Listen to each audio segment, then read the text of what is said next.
there are Christian churches on top of slave dungeons. There were Christians who were transporting people from West. Hey, what's going on TikTok? It's your boy, Brother Leon. Check out the whole clip of that video. Because the one thing that I want you guys to understand is this, is that when you look at Christianity, make it make sense.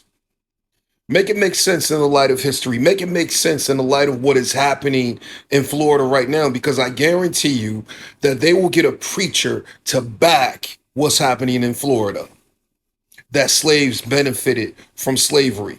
You might as well go back and get that pastor that says, let's not call white privilege, let's call it white blessing.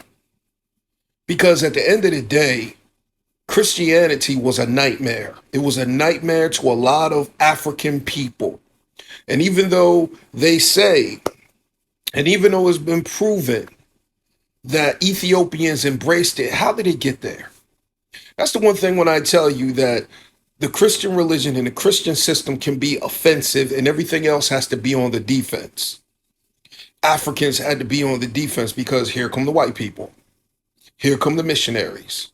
And the crazy thing about it is that how is it that you can build a church over a slave dungeon? And this is the reason why I have problems with a lot of apologists.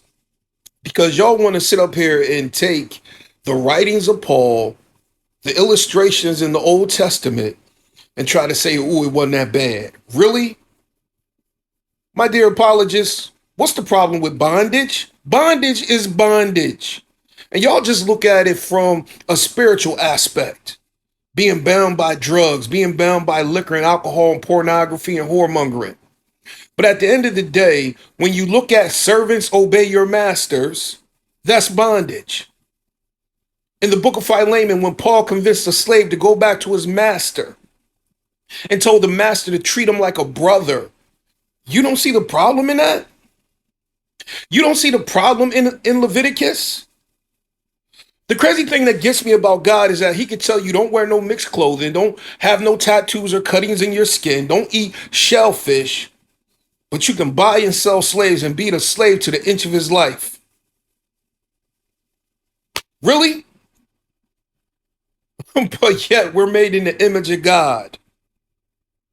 I guess a lot of people forgot what these white Christians said about us and gave us the curse of Ham and said that we didn't have a soul.